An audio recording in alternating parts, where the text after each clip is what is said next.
제가 광소면선과 어떤 전자기적인 것을 둘을 결합시키자. 그래서 이제 우리 그 주요 선로는 다 광소면선으로 하고, 그래서 어떤 우리 눈에 빛이 상이 거꾸로 비치면 거기서 이렇게 뇌에서 해석을 해가지고 정보를 읽고 이게 저장하고 이런 방식을 같이 쓰자는 거죠.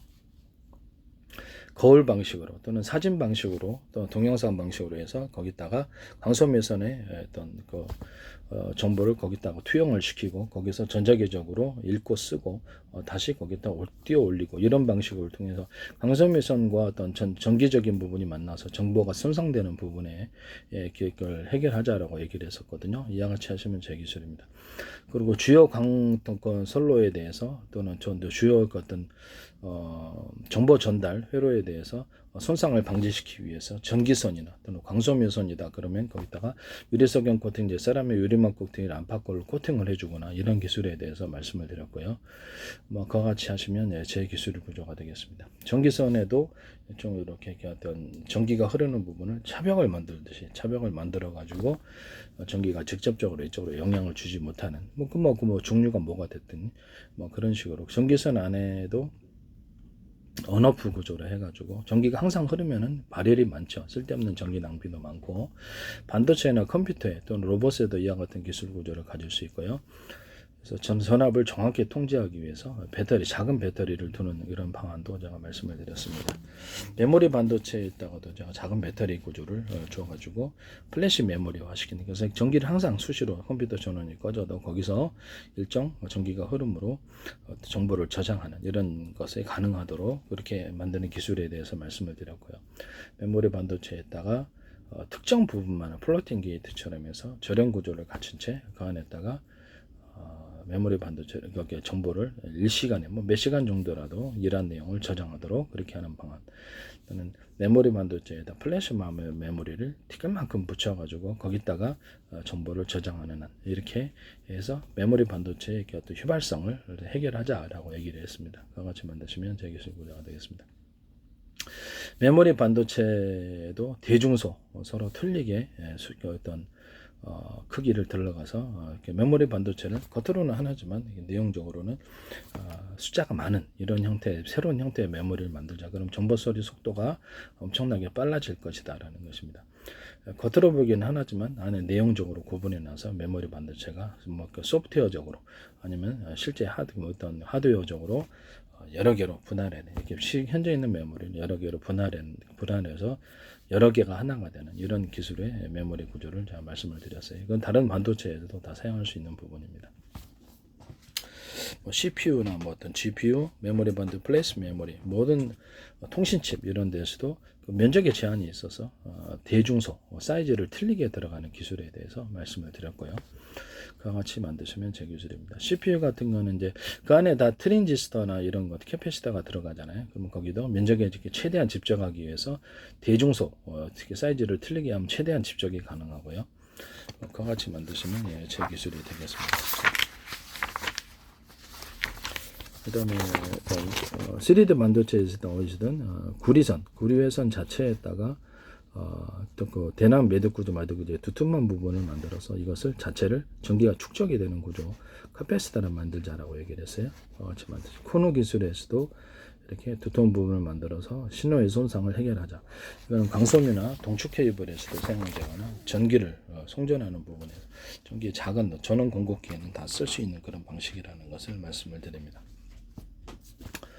그래서 이렇게 전기선 자체, 전기선 안에 구리선 자체를 이렇게 커패시터라 만드는 기술. 모든 어떤 모터의 모든 형태의 모터, 비행체 모터라든지 아니면 선박, 아니면 또 모든 산업상 또는 그 가정용 모든 형태의 모터 돌리는 기술, 자동차 제너레이터, 모든 발전기 이런 부분들에도 석유 발전이든 석탄 발전이든 우라늄 그다음 이런 플루토늄 이런 발전이든 간에 모든 형태의 발전 구조에 대해서 얘기를 하는 거예요.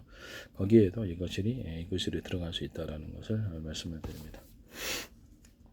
보트에 들어간 일정 부분을 다른 전기선과는 틀리게 전기선 안에 구리선을 두터운 걸 써줍니다. 그래서 이 전기선 자체를 전력을 축적하는 카패시터로 만드는 기술인데, 이것은 제가 독창적으로 개발한 것으로서 만약 차별화된, 다른 데와 두터운 차별화된 선이 들어간다면 제 기술 구조를 따르고 있다고 봐야 됩니다. 거기 안에 서로 전기선이다 그러면 서로 대중소 틀린 두께로 들어가는, 서로 전기선 안에 구리선을 대중소 틀리게 들어가서 주파수 방식으로 전기를 움직이게 하는 이런 기술. 유선 안에서 주파수를 구현하고요. 전기를 송전할 때도 강력하고 어떤 그 신호로 그냥 통신선으로 사용했을 때도 동축 케이블 같은 데나 또 광소밀 같은 데서도 광을 증폭하는 구조를 가지게 되고요. 서로 굵기가 틀린 광소밀, 서로 굵기가 틀린 동축 케이블에 들어가서 신호가 왔다 갔다 하면서 주파수 방식으로 바뀌는 거죠. 전기선 구리선을 갖다가 얇은 구조로, 동축 현재보다 영축 케이블을 얇은 구조로 들어가시면 제 기술이라 그랬죠. 그래서 전기선은 발열 때문에 두터워야 되고, 이렇게 통신선은 신호선이기 때문에 최대한 얇아야 된다. 이런 이론을 바탕으로 해서 현재 동축 케이블을 최대한 얇게 해서 하나의 케이블 안에 보다 많은 회선이 들어가면 경제적으로 큰 이득이죠. 이 기술 자체가 단순하지만 팬티 하나에 구멍 뚫고 전 세계에 특화한 것을 잘 생각하십시오. 단순한 기술과 단순한 아이디어도 획기적이어서 큰 산업상의 부가가치를 나타낼 수 있다라는 것을 말씀을 드립니다. 남의 기술 함부로 도둑질해서 동축 케이블을 지금 현재의 선보다 얇게 만드는 모든 기술 구조는 제 기술입니다. 그리고 서로 굵기가 틀린 구리선들이 들어가는 공유, 또는 어떤 전파가 무선 전파 같은 경우 서로 두께가 틀린, 서로 이렇게 그 어떤 파형이 틀린 여러 개의 전파를 먹는 이런 것이 뭐 마이크로웨이브 전파가 됐든 일반 전파가 됐든 적외선 전파가 됐든 초음파가 됐든 레이저 전파가 뭐 전파의 종류에 상관없이 서로 파형이 틀린 여러 개의 전파를 묶어서 혼자 부목되듯이 서로 의지하듯이 전파 간섭 번성 없이 멀리 묶어서 보내는 기술, ASRAD 같은 데서 사용하면 상대방의 전투에 전력을 많이 주면 딱 닿으면 강한 어떤 전기적인 충격, EMP 효과를 가져올 수 있고요. 서로 전파가 하나로 뭉치면서 강한 열을 동반하고 EMP 효과를 가져올 수 있습니다. 여기서 전자전기로 발달할 수 있는 그 기초 기술이 된다는 것, 하나 ASRA다 전 제 기술이라고 생각하고 있습니다. 제 페이스북에 공고내셨는데, 제 페이스북에 국정원, 그다음에 행정안전부, 노동부, 경찰청, 한국은행, 모든 관련 기관과 서울시, 인천시 모든 관련 인천 지자체들과 또 대기업들 하나 같은데 총무 광고하시는데 수출하셨더라고요. 현대 기아차, 그다음에 뭐든 LG라든지 카이스트에서도 제 기술이 많이 나옵니다. 마이크로소프트에서도 많이 나오고, 네이버도 광고하셨고요. 삼성 네이버 협업 로봇에서도 제 기술이 의심이 되고 있습니다. 서로 같은 프로그램을 탑재해서 가로 세로 높이로 좌표 숫자 방식으로 건물 안이든 밖이든 서로 위치를 파악하는 이런 방식, 서로 간에 정보를 주고받는 방식에서 같은 프로그램을 탑재해 가지고 워키토키 방식으로 서로 파행했던 여러 개의 전파를 사용하시거나, 그 중에 하나는 서로 간에 스마트폰 호출번호로 사용하고요. 또는 공통적인 주파수를 가져서 공통적으로 이렇게 서로 정보를 로봇 100대다 그러면 100대 동시에 명령을 하다는데 그 중에 몇 대만 하다는데 이런 것이 가능한 거예요. 그다음에 서로 파행이 든 여러 개의 전파로서 통신을 하거나, 또는 같은 전파라면 같은 전파는 스마트폰 호출번호만 틀리게 해서 같은 프로그램을 탑재를 해가지고 안에서 인터넷 채팅 방식으로 해서 서로 정보를 동영상이라든지 문서 같은 다운로드, 업로드 정보를 공유할 수 있습니다. 군에서도 군의 차량이라든지 이런 건 탑재할 수 있어요. 드론 같은 데서도 이와 같은 방식은 하나의 전파다 그러면 호출번호만 틀리게 해가지고 뭐 컴퓨터 안에 스마트폰 10대 들어가 있고 유성통신 안에 1000대 들어가 있다, 이런 방식입니다. 스마트폰이 같은 회사 거다 그러면 방 안에 같은 회사 거 있으니까 안 울립니다. 울리죠. 그러면 컴퓨터 안에 넣으면 울리죠. 이걸 송수신 구조로 갖는 거예요. 서로 파행했던 여러 개의 전파 묶음을 가지고 컴퓨터 안에는 유성통신, 기타의 모든 통신 장비, 스마트폰에 넣을 수 있고요. 이것을 전파를 이렇게 주고받는, 정보를 주고받는 정보 통신 도로로 사용할 수 있습니다. AM, FM 라디오를 송수신할 때 우리가 수신만 하잖아요. 그러면 그걸 갖다가 AM, FM 라디오 파행했던 한꺼번에 수신할 수 없느냐라는 겁니다. 있죠. 그래서 그거를 송신까지 하면은 통신 구조가 되는 거죠. 이런 것을 사용하셔서 서로 파행이 된 여러 개의 전파를 갖다 이론적으로 100개다, 1000개다 이렇게 하면 얼마든지 통신선이 생기는 거죠. 그것을 송수신할 수 있는 구조만 갖추면 하나의 전파다 그러면 스마트폰으로만 틀리기 위해서 컴퓨터 안에 스마트폰 10개, 20개 놓을 수도 있고 기타 통신 장비 안에 그 다음에 노트북이나 무선 TV 안에 이런 걸 놓을 수도 있죠. 그래서 통신 채널이 많고 정보가 왔다 갔다 할 수 있는 정보 도로를 회선을 많이 만들어주면 일처리가 빨라지죠. 그래서 그런 방식으로 말씀드립니다.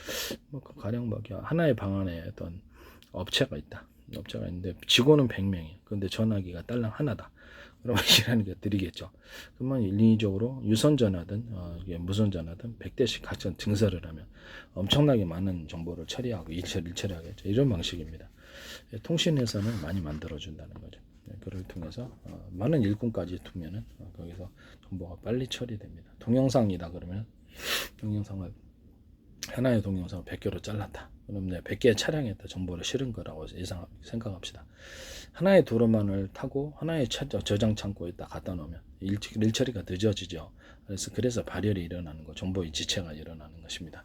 그러면 이거를 100개로 잘랐다. 100개로 잘라서 동영상 100대 차량이 더 싣고 정보 도로를 100개의 도로를 탔다. 70개든 50개 타도 괜찮아요. 그 다음에 정보를 저장하거나 일 처리하는 곳을 100개로 지정해서 100개의 창고에 짐을 하기도 하면 엄청 빨라지겠죠. 그래서 이런 방식이라는 것을 말씀을 드립니다. 동시 처리가 가능한 정보. 우리 뇌가 그렇게 돼 있다고 생각하는데 한 군데만 저장하는 것이 아니라 부분 파편적으로 주되게 저장하는 것이 따로 있고 부분 파편적으로 여러 군데 저장하는 방식으로 해서 발열을 피한다 이렇게 생각하고 있거든요. 이것은 제가 이렇게 그렇게 저는 생각하고 있습니다. 그런 방식으로 해서 우리의 뇌의 구조를 제 나름대로 파악한 이런 뇌의 구조를 본딴 이런 정보 저장 방법 또는 정보의 처리 방법이라는 것을 말씀드립니다.